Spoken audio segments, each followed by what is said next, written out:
সব পুরুষের ভালোবাসা টাকায় বিক্রি হয় না। তোমার ইন্টারভিউ দিতে হবে না, তোমার এই কোম্পানিতে জব 100% নিশ্চিত, এবং এখানে 2 কোটি টাকা আছে, এটাও শুধু তোমার জন্য। যার শর্ত একটাই, তোমার গার্লফ্রেন্ডকে ছেড়ে দিতে হবে। জি মানে গার্লফ্রেন্ডকে ছেড়ে দিতে হবে মানে? আরে আমি তো ওকে ভালোবাসি, আর আমরা খুব তাড়াতাড়ি বিয়ে করতেছি। হ্যাঁ, আমি এটা জানি না ম্যাডাম, আপনি এটা বলছেন কেন আর এসব কেন বলছেন? জাস্ট আমরা তো এখানে চাকরি করতে আসছি।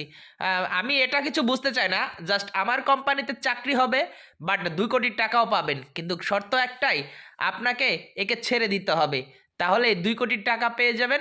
জাস্ট আমি আপনাকে দেখতে পারছি না, কারণ আপনাকে আমার খুব পছন্দ হয়েছে, আর এজন্যই আমি প্রথম দেখাতে আপনার প্রেমে পড়ে গেছি। ম্যাডাম, আপনি এই কোম্পানির মালিক, তা অবশ্যই আপনি যেটা চান বলতে পারেন, কিন্তু এটা কখনোই সম্ভব না। আমার ভালোবাসাকে আমি টাকার কাছে বিক্রি করতে পারবো না। আপনি যত যাই বলেন, আমার চাকরির দরকার নেই। তবে একটা কথা জানার ছিল, আপনি এত বড় একটা কোম্পানির মালিক, দেখতে এত সুন্দরী, আমাকে কেন? আরে এত কথা বলা আমি পছন্দ করি না। এই প্রপার্টি, এই কোম্পানি জাস্ট আমি মালিক। আমি তোমাকে চাইলে আরও বাড়িয়ে দিতে পারি। কত টাকা চাই বলো? জাস্ট শুধু একে ছেড়ে দিতে হবে। আমি কখনোই একে দেখতে পারবো না তোমার পাশে। আমি প্রথম দেখাতেই তোমাকে ভালোবেসে ফেলেছি। জাস্ট ভালোবাসা। কি চাই বলো? হ্যাঁ,